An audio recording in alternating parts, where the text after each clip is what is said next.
Hey there. If you've been following along, you may have been keeping track of some of the houses we've been flipping and what we've been doing. And if you know about my career, I'm a realtor and also I own a painting company and I'm also an investor. So what I want to talk about today, as in the title of this video, is how do I afford to flip houses? Specifically, how do I flip houses cash, and where did the money come from? And I think this is important to talk about because it's kind of taboo.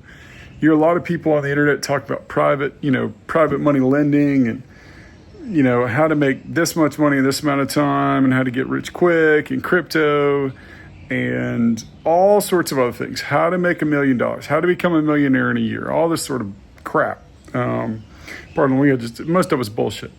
So I want to give you the quick and dirty way that I have been able to come up with the amount of cash needed to flip houses and what it takes to get there. The first thing you need to do is find a vehicle that makes a lot of cash. What I mean by a vehicle is your work, what you do for work. Now, if you want to flip homes when you're 50 or 60 years old and you just want to stay at your job that doesn't pay very well, you can do that. You're just going to have to wait your turn in line in order to flip houses because it's going to take you a long time to build up enough money to do it, or you're going to have to take a HELOC on your house or sell your house or get lucky or something like that. So when I say choose a vehicle, you need to choose a job that makes a lot of money, preferably $100,000 to $150,000, if not more, and you should live off half of that. And over a 5-year span, you should have enough money to invest in your first property. Or you may have bought a house in your early 20s and, let's say you bought it for $220,000 or $150,000. Now it's worth $350,000. What you can do is sell that house and put less money down on the next house you buy and use that money that you have left over to flip another house. That's one way to do it. But either way, you have to have a source of income that makes you feel stable so you can go out and take a risky venture.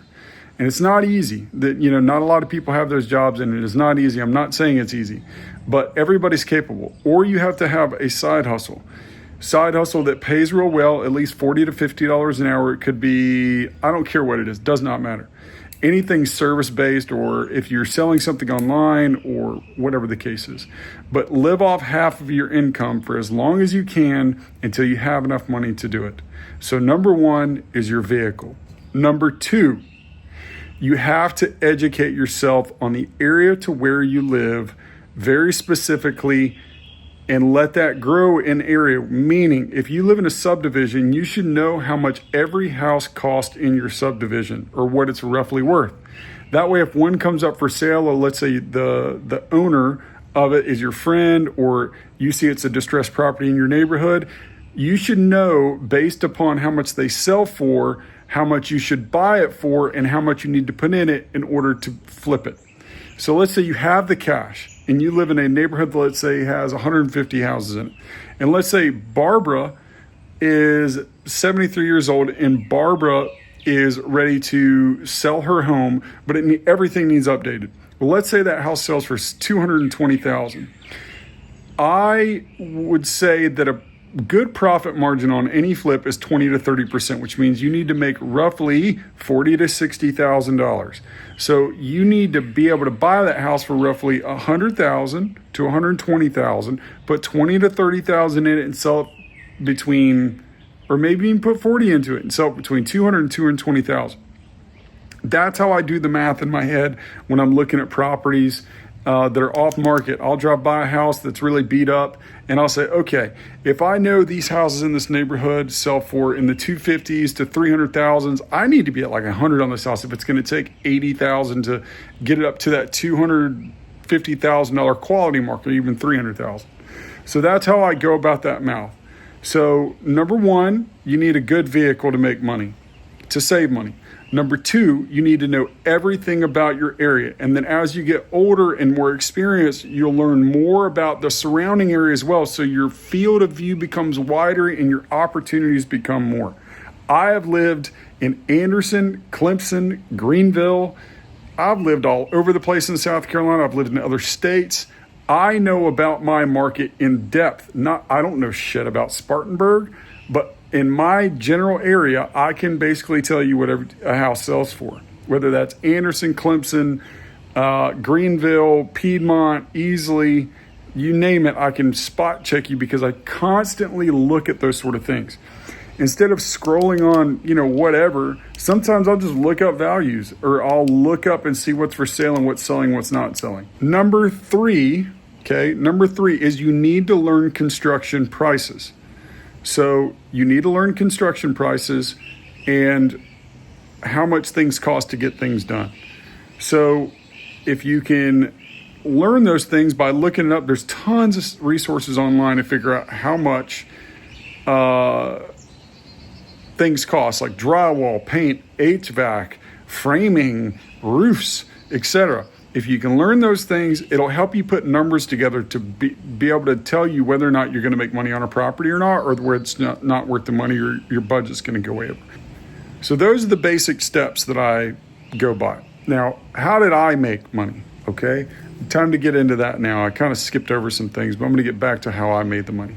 Well, I owned a painting company I was partners in one, that didn't work out. Then I started my own in 2019, I believe. And I'd been in that industry for about 8 years then, maybe 7 years. And I knew how to scale a paint company really quick. And then I got lucky during COVID. So COVID, there was just more work that we could get to. And I made on average between $150,000 to $230,000 a year doing that. And then while I was doing that, I bought my first house in Nicholtown in Greenville for $75,000. I sold it for $170,000 10 months later. I didn't touch any of that money. I rolled it into our farm in Williamston. That farm in Williamston, I bought it for $340,000. At 20 acres, I separated off 18 acres. I sold that for $280,000, and then I sold the house for $400,000. So you put all those together. I don't know why they keep blowing up my phone. I took all that money, the profit from that, and I put it into this house. Well, I sold this one at 36 acres, and I sold the land, half the land, for $400,000, and I'm asking $875 for this house. I don't know where it'll fall when we sell, and then we're going to roll all that money into the next house. But meanwhile, I invested in flip properties as well, and we always lived off half our income, and we still do, if not less than half. And we don't spend on frivolous stuff, so we always save money. And it would be nice. It would be freaking nice to spend all the money I make. Last year, I think I made $320,000, and I netted probably in the twos, and we lived off $100,000, which is not a lot of money, but a lot of people can't even live off $100,000. So we saved like $100 and something thousand dollars. Just put it away. And we've done that year over year, and it just so happens that I've saved enough cash to where I can do these house cash, and I'm turning the money I saved into even more money while keeping my income the same. So I know that's a long, winded answer, but the truth is like it's steady incremental steps. Every time you want to go out to eat, you need to slap yourself. Every time you want to buy something stupid, you need to slap yourself. Every time you want that new piece of clothes, those new Nikes or those new Tacova boots, or you want something that you should not be buying, just remember, every time you do that, you're sacrificing from the future for today, and you're never going to get that back. That money is gone. And I've done that I don't know how many times on how many different purchases, and I've lost my ass before. I tried to day trade. Thought I was smart. I lost $55,000 in a year. in 6 months. Cash. Gone. Never to see it again. But what I learned about that, to be honest, was a lot about the markets and how money moves. And I also learned I wasn't as smart as I thought I was. And little life lessons like that teach you a lot. And I was beat down. I mean, like stress, pimples, which I got right now, and like just body broken down, losing that amount of money, and like just feeling like a worthless sack. You know, I've learned some hard lessons. I got a loan from a friend one time and totally buggered that deal up, gave him his money back, but I mean, still, it made me feel like shit. So I don't borrow from people now. I waited my turn in line till I could save enough money to actually just do this stuff myself. And I don't take money from anybody. There's no banks. I invest everything cash. The last house I did, I invested $183,000 cash into that house. I sold it for $255 or something like that. So net profit on that was like anywhere between 35 and 50 grand. I haven't ran the final costs out yet, but it was like a month and a half. So I got let's call it a 25% return on that one, which wasn't great, but I undersold it because I was nervous. Truthfully, I was nervous that it wasn't going to sell. So I sold it in 20 hours with the first deal I got, and which in hindsight was a mistake. And now I'm doing this other one, and I'm not going to be as impatient with the sale, and hopefully that one will sell for in the 260s, 270s. But this one, I'll have another $150,000 cash in. But again, the money I made off that other house, I didn't touch it. I didn't spend anything. I bought myself a suppressor, which was like $1,000. That was it. I didn't go out to eat. I didn't celebrate, nothing. And this year, I mean, I'll make another, I don't know, 3, 4, even 500,000. I don't know. That's gross. That's not net. But we're still living off 100 to 120,000. It doesn't matter how much money I make. Now, when we get to a point where I'm making 6, 7, 800,000, and I've got $500,000, $700,000, $800,000 put away, maybe I'll bump our lifestyle up. But until then, you got to realize that you're broke. You are broke. If you have less than $100,000 in your bank account, you're broke. And that may piss some people off. I get it. Totally get it. But until you get to the point where you do, you don't realize how vulnerable you are.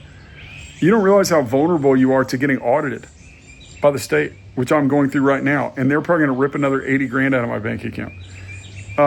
And the South Carolina IRS right now, the Internal Revenue Service is auditing the shit out of people. And they're some evil people. Let me go and tell you, they're evil. It's an evil service. And Governor McMaster is letting it happen left and right. But that's another story in another video. But I'm just telling you, if you go through these processes by becoming educated and you become disciplined about your money, you can do extremely well. And there's more deals out there right now than there are buyers because everybody's broke because they can't seem to save money. They live above their means. I don't know. I see people all the time with, $120,000 cars and $800 car payments, $900 car payments, and they make $70,000 a year. It blows my mind. We see it all of the time. And yet the people I know that are really wealthy, their net worth is in the $3 to $10 to $20 million. They drive paid for vehicles and they don't give a shit what you think about them. They could absolutely care less. They don't wear new shoes. They don't buy new shoes. They can't stand to buy new clothes because they know it's a ripoff. This shirt I've had for 7 years. I don't care. That's how wealthy people live. And that's how they get to where they can invest when opportunities come along. Another rule is look for opportunities all the time, but you have to be ready. Good deals come around once, 2, 3, 4 times a year. And if you're not ready because you're not disciplined, you're not going to be able to capture them. And then you're going to be sitting on the sidelines for another year, wishing and waiting, and then wishing and waiting, and then wishing and waiting.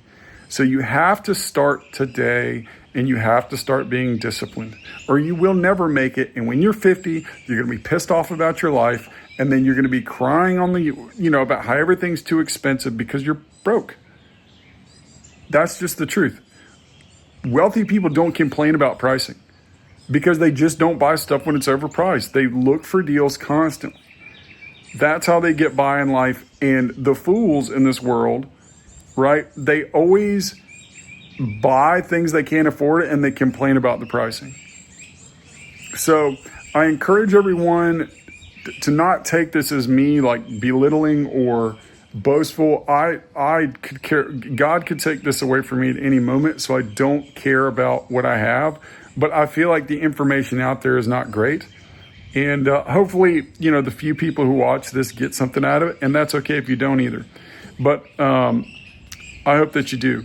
So thanks again for watching, and just remember, it's not about how much you make; it's how much you live off of.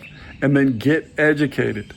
Start looking into stuff that you're interested in and fill your brain full of stuff that's important to what you're doing. And get in a car, a vehicle that makes a lot of money. And if you're really passionate about what you do and you don't want to leave, even though it doesn't pay well, get something else in your life that pays you money. Sell something. Do something. If you're only working 40 hours a week or 30 hours a week, do 10 hours a week at $40 an hour. That's an extra $400 a week. That's $1,600 a month. That's almost $20,000 a year. And if you do it cash, fuck the IRS. You can put it away and you can buy stuff cash. You do that for 5 years. Just 5 years, you'll have $100,000 cash. Okay, that's $400 a week. That's all you got to do, 10 hours. Or, I mean, a lot of services are charging $60 to $80 an hour for freelance stuff. I don't care what it is. You could be, if someone showed up at my house and said, hey, dude, I would clean the whole outside of your house for $200, I would whip out $200 right now and have them do it. But nobody shows up. Nobody is doing that because people just would rather complain. So that's my message about that. That's how I afford to do it. That's how I did it. It's that simple. My parents did not give me any money. Zero. Well, a little bit when I was younger, but I mean like $1,000. And my mom, bought me a car when I was like 17 and bailed my ass out of jail a few times, and, that sort of stuff. But no, I didn't inherit any of this. This is all mine. And God gave me the ability to do it. And I feel like I should share. So check you later. Good luck. Get to it. See ya.